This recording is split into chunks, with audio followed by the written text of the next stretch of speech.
লোকসভা নির্বাচনের আগে master stroke বিজেপির, অনেকেই সে কথা বলছেন, কারণ আজই ভোটের আগে আজই লাগুর সম্ভাবনা। সিএ রাত 10টার মধ্যেই বিজ্ঞপ্তি জারির সম্ভাবনা এবং বিজ্ঞপ্তি জারির পর কার্যকর হবে সিএএ। শরণার্থীদের দীর্ঘ অপেক্ষার অবসান, শরণার্থীদের সেই দীর্ঘ অপেক্ষা, সেই অপেক্ষার অবসান, অনুপ্রবেশ বন্ধে বড় পদক্ষেপ কেন্দ্রীয় সরকারের।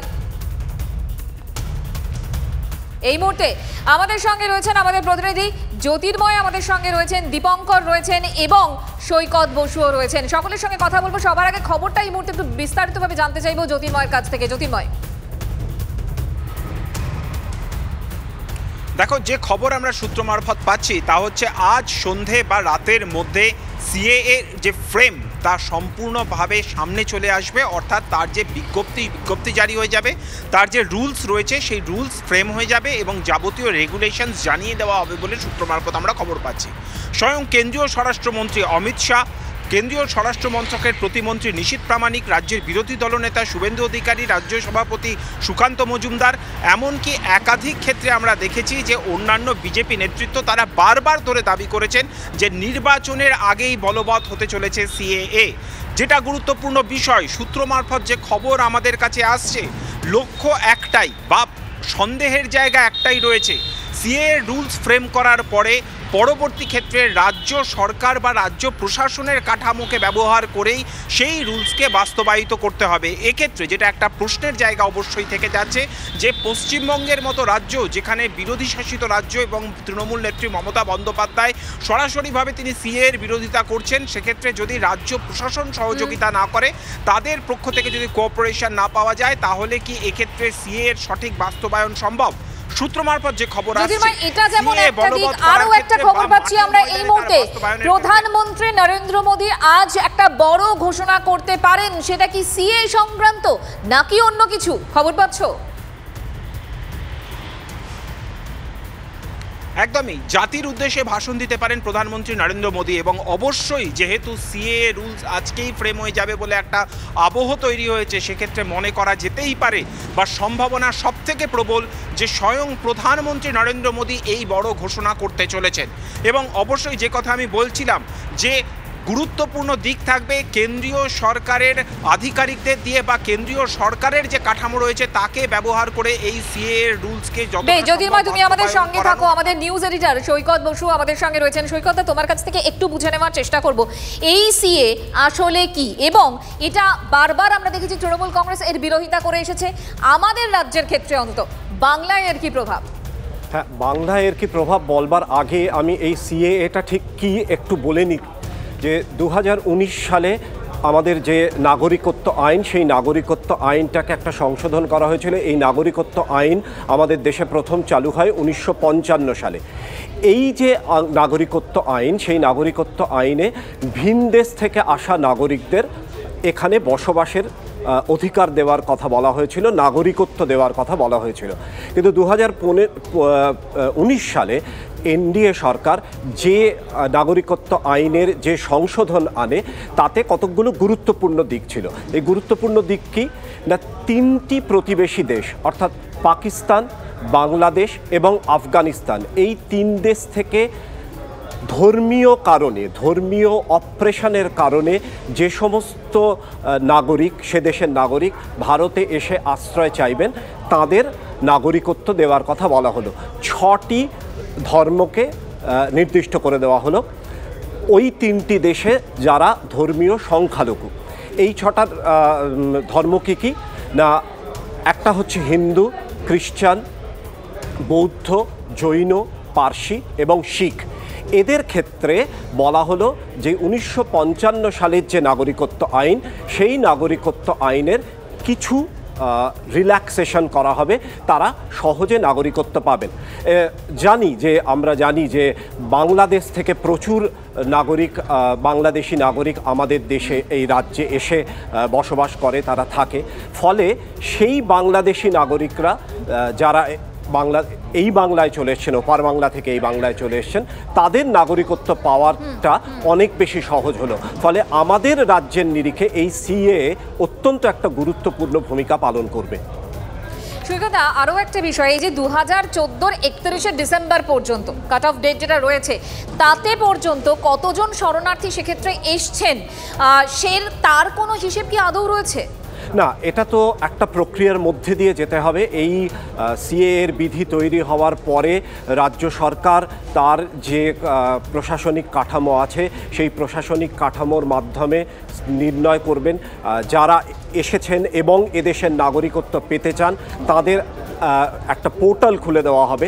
একটা পোর্টালের মাধ্যমে তারা অ্যাপ্লাই করবেন, তারপরেই জানা যাবে যে সংখ্যাটা কত, আবেদনকারীর সংখ্যাটা কত, তারপরে তারা যোগ্য কিনা। একটু থামালাম তোমাকে, আমি তোমার কাছে ফিরবো। এই মুহূর্তে আমাদের সঙ্গে বিজেপির রাজ্য সম্পাদক জগন্নাথ চট্টোপাধ্যায় রয়েছেন। জগন্নাথ বাবু, আপনাকে TV9 বাংলার স্বাগত স্টুডিও থেকে।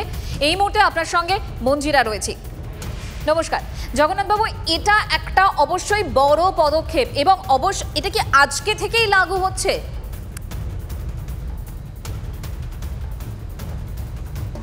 দেখুন, সিএএ এখন দেশের আইন এবং এর জন্য যে বিধিটি তৈরি করার প্রয়োজন, সেই বিধিটি যে ভোটের আগেই ঘোষিত হবে বা তৈরি হবে সেটা কেন্দ্রীয় স্বরাষ্ট্রমন্ত্রী দিন দুয়েক আগেই জানিয়েছেন। কবে হবে কি হবে সে আমরা কিছুই জানি না। আপনাদের মাধ্যমে জানতে পারছি যে সিএ নাকি দ্রুত অতি সত্বর লাগু হবে বলে আমরা আপনাদের মাধ্যমে জানতে পারছি। আমাদের কাছে এরকম কোনো খবর নেই, কিন্তু হিন্দু উদ্বাস্তু বাঙালির দ্বিতীয় স্বাধীনতা হবে যদি সিএ এর প্রয়োগ হয়, সিএ এর বিধি চালু হয় যখন থেকে। এবং সে জানেন যে আইনে যেটা বলা আছে যে 31 ডিসেম্বর 2014 সাল পর্যন্ত যে সমস্ত শরণার্থী বাংলাদেশ থেকে, আমি পশ্চিমবঙ্গের পরিপ্রেক্ষিতে বলছি, বাংলাদেশ থেকে যারা এসেছেন, তো সেই উদ্বাস্তু হিন্দু বাঙালির কাছে যেদিন সিএ ঘোষিত হবে, বিধি চালু হবে, সেদিন তাদের কাছে দ্বিতীয় স্বাধীনতা এবং সম্মানের প্রশ্নে সবচেয়ে বড় সম্মান পাওয়া। কারণ অন্ততপক্ষে তাদের আর এখন থেকে বিরোধিতা বরাবর করা হয়েছে। যদি রাজ্যের কোনো সহযোগিতা না থাকে তাহলে এর বাস্তবায়ন করা কি আদৌ সম্ভব হবে? ভারতবর্ষের নাগরিকত্ব তো ভারতবর্ষের সরকার দেয়, কেন্দ্রীয় সরকার দেয়। তো আপনারা দেখতে পাবেন, যদি কেন্দ্রীয় স্বরাষ্ট্রমন্ত্রী যখন ঘোষণা করেছেন যে নাগরিকত্ব দেবেন, তো দেখা যাক কীভাবে সেই নাগরিকত্ব আমাদের এই বাংলায় থেকে যারা বাংলাদেশ থেকে যে হিন্দু বাঙালিরা এসেছেন তাদেরকে কিভাবে দেওয়া যায়। মমতা ব্যানার্জি পারলে আটকে দেখিয়ে দেবেন। জগন্নাথবাবু, আমাদের সঙ্গে আমাদের নিউজ এডিটর সৈকত বসুও রয়েছেন। সৈকতারও প্রশ্ন রয়েছে আপনার উদ্দেশ্যে। সৈকত, জগন্নাথ, আপনাকে এই প্রশ্নটা রয়েছে যে যেটা বারবার বলা হচ্ছিল যে সত্যি সত্যি কেন্দ্রীয় একটা আইন, সেটা রাজ্য সরকারের পক্ষে আটকানো কিভাবে সম্ভব, সেই প্রশ্ন আছে। তাহলে আপনার কি মনে হয় কি করে, কিসের জোরে মমতা বন্দ্যোপাধ্যায় বারবার করে বলছেন যে তার প্রাণ থাকতে তিনি এ রাজ্যে সিএএ বলবৎ হতে দেবেন না? সেটা কি শুধুমাত্র রাজনৈতিক কারণে, না কোনো প্রশাসনিক কারণও আছে?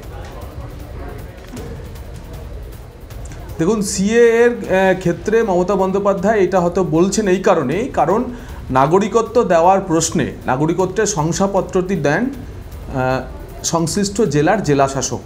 হয়তো উনি নাগরিকত্ব আইনে আমাদের যা আছে সেই ধারাটির বলে উনি এ কথাগুলি বলছেন। কিন্তু মমতা বন্দ্যোপাধ্যায় বলেছিলেন এক দেশ এক রেশন কার্ড হতে দেবো না, উনি মেনে নিয়েছেন।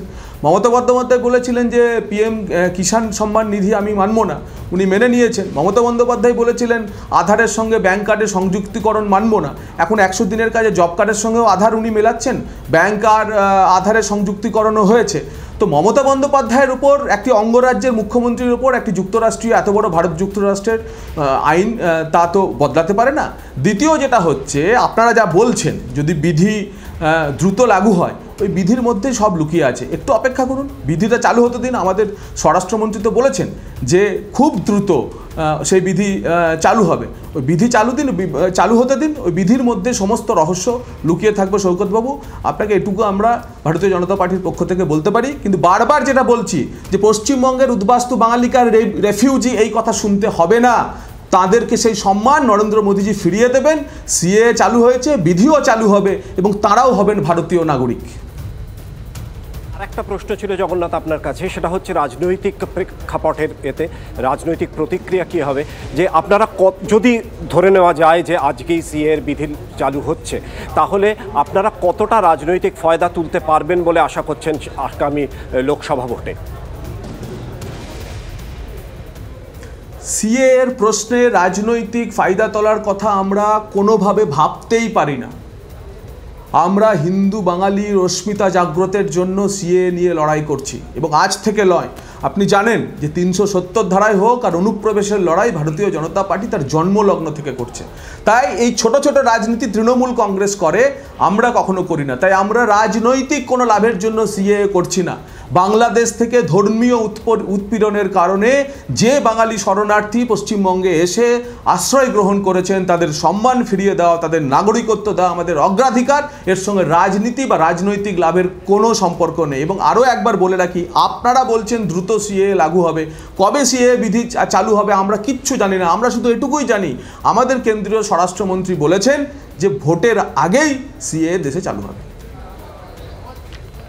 ধন্যবাদ জগন্নাথ। জগন্নাথ বাবু, আপনাকে অনেক ধন্যবাদ। আর এই মুহূর্তে এই সিএ আজকের মধ্যেই সম্ভবত লাগু হচ্ছে, এরকম একটা এই মুহূর্তে খবর পাওয়া যাচ্ছে, এবং কিছুক্ষণের মধ্যেই প্রধানমন্ত্রী নরেন্দ্র মোদী একটা বড় ঘোষণা করতে চলেছেন, সেদিকে আমাদের নজর থাকবে। এবং এই সিএ নিয়ে অমিত শাহ, কেন্দ্রীয় স্বরাষ্ট্রমন্ত্রী, তার কি বক্তব্য আপনাদের শোনাবো। এবং গতকাল ব্রিগেডে সেখানে মুখ্যমন্ত্রী মমতা বন্দ্যোপাধ্যায় কি বলেছিলেন সিএ নিয়ে, শুনুন। ममता दीदी, सीएए देश का कानून है, इसको कोई रोक नहीं सकता और हम सीएए को लागू कर रहेंगे। আধার কার্ড কেটে নিয়েছিল আপনাদের, তারপরে আমি গর্জে উঠলাম, আমার গর্জন শুনে থমকে গেল। ইলেকশনের আগে বলবে ক্যা দেবো, ক্যা দেবে না, ওটা ব্যা দেবে, তার মানে ব্যাকআউট করবে, এবং ইলেকশনের পরে আপনাদের সব কেড়ে নেওয়া হবে আর ওপার বাংলায় পাঠিয়ে দেওয়ার চেষ্টা করা হবে। কিন্তু আমরা আপনাদের শেল্টার দেবো, আমরা আপনাদের কাউকে ডিটেনশন ক্যাম্পে যেতে দেবো না। মোদী সরকারের ক্ষেত্রে এটা একটা বড় বিজ্ঞপ্তি, বড় ঘোষণা হতে চলেছে। এবং অবশ্যই এই 24-এর নির্বাচনের আগে এটা একটা মাস্টার স্ট্রোক, অনেকেই রাজনৈতিক বিশ্লেষকরা কিন্তু বলছেন। আর এক্ষেত্রে এই সিএ নিয়ে সব থেকে বেশি সওয়াল আমরা কোন দিকে দেখেছিলাম, মতুয়াগড়ে। দীপঙ্কর আমাদের সঙ্গে রয়েছেন। দীপঙ্কর, এই ঘোষণার পর কি রিয়াকশন পাওয়া যাচ্ছে? দেখো, স্বাভাবিকভাবেই কিন্তু মতুয়ারা প্রত্যাশিতভাবে খুশি, কারণ তারা দীর্ঘদিন ধরে লড়াই চালিয়ে যাচ্ছিল, এবং আমরাও TV9 বাংলার পক্ষ থেকে লাগাতার এই সিএ সংক্রান্ত বিষয়ে মতুয়ারা কী ভাবছে, তারা কি চাইছে, আমরা তাদের সঙ্গে কথা বলেছি, তাদের সঙ্গে কথা বলার জানার চেষ্টা করেছি। শান্তনু ঠাকুরকে গতকালই আমরা প্রশ্ন করেছিলাম, যখন শুভেন্দু অধিকারী তার বাড়িতে কথা বলতে গেছিলেন, সেই সময়ও কিন্তু শুভেন্দু অধিকারী মাইক টেনে নিয়ে বলেন যে সিএ ভোটের আগে লাগু হবে। অর্থাৎ আজকে সেই দিন যদি হয়ে থাকে, যদি লাগু হয়ে যায়, সেক্ষেত্রে মতুয়াদের মধ্যে কিন্তু আলাদা করে একটা আনন্দিত হওয়ার জায়গা। কারণ বারবার তারা একটা জিনিসই দাবি করে আসছেন, যেমন শান্তনু ঠাকুর, যেমন সুব্রত ঠাকুর, তারা দাবি করে আসছেন সিএ ঘোষণা করতে হবে। একই সঙ্গে মতুয়ারা তারাও কিন্তু একই কথা বলে আসছেন, সিএ ঘোষণা করতে হবে। কারণ বিভিন্ন বিষয়ে সমস্যা হয়, বিশেষ করে ডিআইবি ভেরিফিকেশান। যখন কোনো মানুষ পাসপোর্টের জন্য অ্যাপ্লাই করেনি বিদেশে যাওয়ার জন্য, ভারতে থেকে পড়াশুনো করে সমস্ত কিছু করবার পর যখন ডিআইবি ভেরিফিকেশানে যান, তখন তাদের পাসপোর্টের ক্ষেত্রে ভীষণ রকমের অসুবিধা হয়। তাদেরকে 70 সালের, 75 সালের বা 47 সালের কাগজ বার করতে বলা হয়, যেটা তাদের পক্ষে করা সম্ভব হয় না। সেই জায়গা থেকে বারবার নানা রকম জটিলতার মধ্যে, নানা রকম সমস্যার মধ্যে তাদের পড়ে। আর সেই জায়গা থেকেই কিন্তু শান্তনু ঠাকুর গর্জে উঠেছিলেন। 2019 সালের আগে তারা বলেছিলেন যে সিএ লাগু করবেন। অর্থাৎ এই 19 থেকে 24 এই সময়কালের মধ্যে বারবার শান্তনু ঠাকুরকে কখনো বিড়ম্বনায় পড়তে হচ্ছে যে সিএ হচ্ছে কি হচ্ছে না। আবার শান্তনু ঠাকুরও কিন্তু স্পষ্ট করে এসছেন যে সিএ এই ভোটের আগে লাগু হবেই, এবং দফায় দফায় তিনি বলেছেন এই লোকসভা নির্বাচনের বেশ ঘোষণা হওয়ার আগে পর্যন্ত বেশ কদিন যদি হিসাব করা যায়, তাহলে একাধিকবার শান্তনু ঠাকুর বলেছেন। আর সেই যদি এই ঘটনা ঘটে, অর্থাৎ সিএ যখন আজকে থেকে বিজ্ঞপ্তি চালু হয়ে যায়, তাহলে কিন্তু মতুয়াদের মধ্যে যে আনন্দ, তাদের যে চাহিদা, এবার থেকে তাদের আর এই ভেরিফিকেশনে দাঁড়াতে হবে না, বা তারা যে নাগরিক, সেই সার্টিফিকেট দিয়ে তারা তাদের যাবতীয় দেশের যে নাগরিকত্বের যা যা কাজ সেগুলো সম্পন্ন করতে পারবে, এটাই তাদের সবথেকে বেশি স্বস্তির, এবং সেই অপেক্ষায় কিন্তু তাদের দীর্ঘদিন ধরে ছিল। মঞ্জিরা। দীপঙ্কর, তুমি আমাদের সঙ্গে থাকো। অমিত শাহ আরও একটা বক্তব্য আপনাদের শোনাই। TV9 নেটওয়ার্কের যে কনক্লেভ, সেই কনক্লেভে এসে কি বলেছিলেন তিনি এই সম্পর্কে। आजादी के बाद महात्मा गांधी, जवाहरलाल नेहरू और सरदार पटेल का वादा था हमारे आसपास के देशों से रिलीजियस माइनॉरिटी को नागरिकता देने था, पूरा नहीं होता था। तुष्टीकरण की राजनीति कांग्रेस को रोकती थी, हमने सीएए का फैसला किया। মহাদেব আমাদের সঙ্গে রয়েছেন, আমাদের অপর প্রতিনিধি। মহাদেব, তুমি যেখানে রয়েছো সেখানে কি রিয়াকশন পাচ্ছ নদিয়া জেলায় মূলত?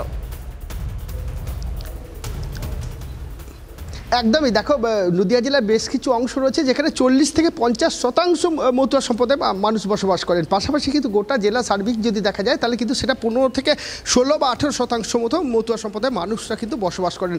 তারা দীর্ঘদিন তাদের যে কর্মসূচির মধ্যে দিয়ে বিভিন্ন আন্দোলনের মধ্য দিয়ে তারা কিন্তু তাদের নাগরিকত্ব দাবি করে এসছেন। যথারীতি তাদের সেই সকল অনুষ্ঠানে কিন্তু বিজেপি নেতৃত্ব যেমন গেছেন, কিন্তু তৃণমূল নেতৃত্ব গেছেন, তারা কিন্তু বারবার করে দাবি করেছেন তাদের কাছে যে তাদের নাগরিকত্ব দেওয়ার জন্য, কিন্তু নাগরিকত্ব তারা পায়নি। তারা মাঝে মধ্যে বলতে শোনা গেছে তাদেরকে যে আমাদের জন্য কেউ কিছু করলো না, অর্থাৎ মতুয়া সম্প্রদায়ের মানুষের জন্য তেমনটা কেউ কিছু করলো না। কিন্তু দেখো, এই সামনে লোকসভা নির্বাচন রয়েছে, নির্বাচনের আগে দুটি রাজনৈতিক দলের প্রার্থীর নামও ঘোষণা হয়ে গেছে। যথারীতি জগন্নাথ সরকার, তিনি রানাঘাট লোকসভা কেন্দ্রের দীর্ঘদিনের গত 5 বছরের সাংসদ, এবং তিনি মতুয়াদের হয়ে তিনি কিন্তু আন্দোলন করেছেন। পাশাপাশি আরেকটি কথা বলতেই হয়, যে তৃণমূলের প্রার্থী মুকুটমণি অধিকারী, তিনিও কিন্তু বিধায়ক এবং কৃষ্ণগঞ্জ এলাকায় তার বাড়ি, এবং তিনি মতুয়া সংঘের তিনি অন্যতম সদস্য, শুধু তাই না তিনি আধিকারিক মতুয়া সংঘের। মতুয়ারা খুশি। আমি সৈকতদার কাছে আরেকবার যাই। সৈকতদা, দেখো, এই যে বিজেপি বারবার করে বলেছে যে অনুপ্রবেশ রুখতে এটা তাদের একটা বড় পদক্ষেপ, সত্যি কি তাই? পেছনের রাজনীতির অঙ্কটা কি? না, অনুপ্রবেশ রুখতে এটা খুব বড় পদক্ষেপ হবে এটা মনে করার কোনো কারণ আছে বলে আমার মনে হয় না। কারণ অনুপ্রবেশ যেটা হয় সেটা সীমান্ত থেকে অবৈধভাবে এদেশে চলে আসা, কিন্তু সীমান্তের ওপারে ধর্মীয় উৎপীড়নের কারণে, যেটা জগন্নাথ চট্টোপাধ্যায় আমাদের বললেন, বিজেপি নেতা জগন্নাথ চট্টোপাধ্যায়, যে হিন্দুরা এদেশে চলে আসছেন তারা যাতে সহজে নাগরিকত্ব পান তার একটা বন্দোবস্ত কেন্দ্রীয় সরকার করে দিচ্ছে। এ পর্যন্ত 1955 সালের নাগরিকত্ব আইনে কি নিয়ম ছিল? নিয়ম ছিল এই যে বিগত 14 বছরের মধ্যে 11 বছর যদি কেউ এদেশে বাস করে থাকেন তাহলে তিনি নাগরিকত্ব পাবেন। এই সময়সীমাটাকে কমিয়ে 5 বছর করা হয়েছে। অর্থাৎ 2014 সালের 31শে ডিসেম্বরের আগে কেউ যদি একটানা 5 বছর এদেশে থেকে থাকেন, ওই নির্দিষ্ট 6টি ধর্ম সম্প্রদায়ের লোক, তবে তারা সহজে নাগরিকত্ব পেতে পারবেন। কিন্তু এর বাইরেও আমরা জানি যে অন্য ধর্ম সম্প্রদায়ের মানুষ বাংলাদেশ সীমান্ত পেরিয়ে এদেশে চলে আসে। এরপরে যারা এই নাগরিকত্ব থামাতে হচ্ছে। সুকান্ত মজুমদার এই মুহূর্তে সাংবাদিকদের মুখোমুখি হয়েছে। সে নতুনদের জন্য, যারা চাইবে তাদের জন্য সে আপেক্ষিক, মানে অপশনাল, ম্যান্ডেটরি না। যাদের প্রয়োজন মনে করবে তারা সি এর ব্যবহার করবে। ভোটার কার্ড, আধার কার্ড, কোনো কিছুই পরিবর্তন হবে না। চলুন না, সন্দেশখালীতে জমি দখল করে বেরিয়ে চাষযোগ্য জমিতে নচাল যুগে অভিযোগ শিবু হাসদা উত্তম সরকারের বিরুদ্ধে, সেই অভিযোগ জমা পড়েছে মুখ্যমন্ত্রীর কাছে। এই সব কিছু নজরে আসার পরেও এখনো পর্যন্ত মুখ্যমন্ত্রী এলো না। তবে কি সব যেন চুপ ছিলেন রাজ্যের মুখ্যমন্ত্রী? সব জানেন, মুখ্যমন্ত্রীর কাছে ভাগ পৌঁছতো শেখ শাহজাহানের কাছ থেকে। আরো একবার আপনাদের জানিয়ে রাখি, ভোটের আগে মোদী সরকারের মাস্টার স্ট্রোক, আজই সিএ লাগুর সম্ভাবনা। রাত 10টার মধ্যে বিজ্ঞপ্তি জারির সম্ভাবনা। বিজ্ঞপ্তি জারির পর কার্যকর হবে সিএ। শরণার্থীদের দীর্ঘ অপেক্ষার অবসান। অনুপ্রবেশ বন্ধে বড় পদক্ষেপ কেন্দ্রীয় সরকারের।